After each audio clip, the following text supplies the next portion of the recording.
Hey guys, so I just ordered and received the Hourglass Veil Soft Focus Setting Spray.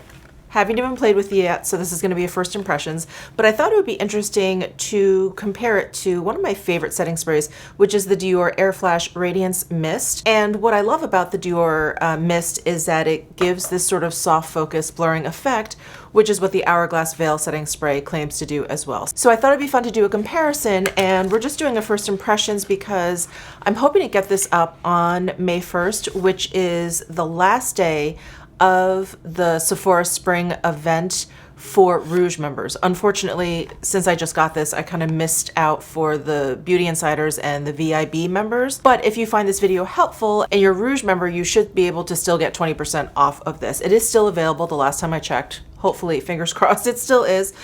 So this is what the can looks like. This actually has like a nice matte finish. And then there's like a smoky translucent cap there.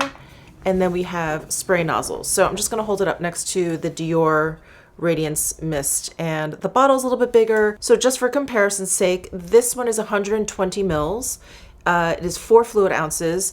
This one is 70 mils, 2.3 fluid ounces. So the Hourglass spray is almost twice as much as the Dior, and I believe the Hourglass is $48 and the Dior is $50. I'll have all the information down below in the description box in case I misremembered that. And then this Hourglass product is made in Japan and the Dior product is made in France. Another thing I want to mention before we kind of spray these on is the Dior can be used as a primer or as a setting spray, and this Hourglass Veil, their only claim is as a setting spray. So I may play around with this to see if I can use it as a primer. I don't necessarily use this spray as a primer. I really like it as a setting spray, so that's how I think of it, and that's how I generally use it. So let's go ahead and shake up the Dior. Oh, and the other thing I'm actually reminded of now that I'm holding this, there are shades in the Dior. So I believe there's 2 shades. Originally there was just this one, 001, and now there's one that's a little bit deeper for like medium skin tone. I think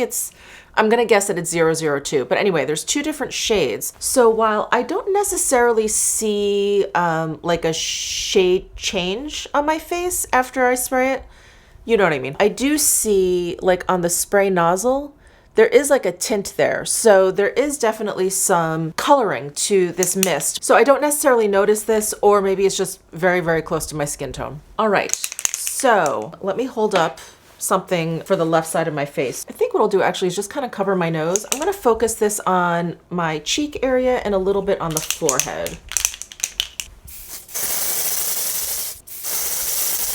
All right, so there is the Dior Radiance Mist sprayed on this half of my face. I still have nothing on this half. So here it is. I love it. I feel like, I don't know if you guys use Photoshop, but there's a blur tool in there. If you put it on like 20% strength, I feel like this is what you get. It's just this really natural blurring. It just really softens. I notice it the most like right here, where I feel like you can see a little bit of darkness underneath my eyes. You know, there's a little bit of shininess, some pores or whatever, and I feel like it just softens all of that. I really, really love this spray. So I have very, very high expectations for this Hourglass. So I'm gonna shake it up, yeah, shake well, and hold 10 inches from face. Close eyes, firmly press pump to release a generous mist over makeup. Allow formula to dry before opening eyes. Okay, I'm just gonna spray a little bit here just to see like what we're dealing with. Okay, first of all, this is an aerosol and this is actually like a mister. And then there's a little droplet here left of the spray, and I see it does have a little bit of like a milkiness to it, but no like flesh toned tint to it. Okay, here it goes.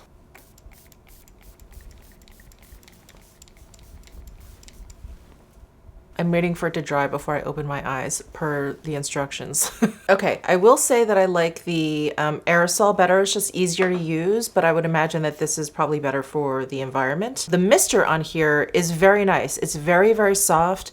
It's very, very fine. It's close. It's actually very, very close to the Glow Recipe Watermelon Mist, which is like just famous for their mister. It's not quite that fine, but this is probably the closest mister to that I have come across so far. All right, these are my first observations. This I don't think has like quite the amount of like powder in it. The Dior really is kind of like a powder aerosol, and it really just kind of gives you like a very soft kind of look. This is a little bit more dewy. I see more radiance here along the side of my nose, even like down here. And then the feeling of it, there's a little bit of tackiness to it versus the Dior, which again, because it's like a powder aerosol, there's no tackiness. It doesn't really feel like anything. There's a little bit of tackiness with the Hourglass. And I feel like what the products are using to create that blurring effect is very different. You know what the Hourglass spray looks like? It looks like I put like a silicone primer down. You know how that blurring and smoothing effect is very different from a powder? This one just looks a little bit more like slick and smooth, where this one looks like it's blurred. Actually, let me look at the Hourglass ingredients.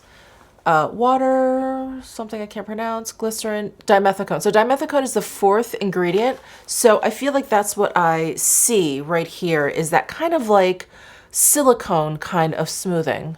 So I do think that they both do a very nice job kind of giving you like a blurred effect. But I have to say, I think I like the Dior more. I feel like this side does a much better job. And I have really, really dry skin, and I generally like something that's a little bit more radiant, which I also think the Hourglass side is. It's almost too much. I feel like it's making me look a little greasy in a way, where the Dior, I just feel like just really makes my skin look very, very soft. So at this point, if I had to recommend one to you, I still would go with the Dior. I just really, really love this like fine powder soft focus effect that it gives your skin. The Hourglass so far, I don't think is bad at all. I do feel like it just kind of leaves a little bit more of a shine. The blurring effect is a little bit different. I just feel like the Dior is a little bit more effective. Well, that is it for this quick video. I hope you enjoyed it. I hope you found it helpful. Please let me know if you have any questions down below, and give this video a thumbs up if you enjoyed it. Subscribe down below if you haven't already, and I'll see you in my next video.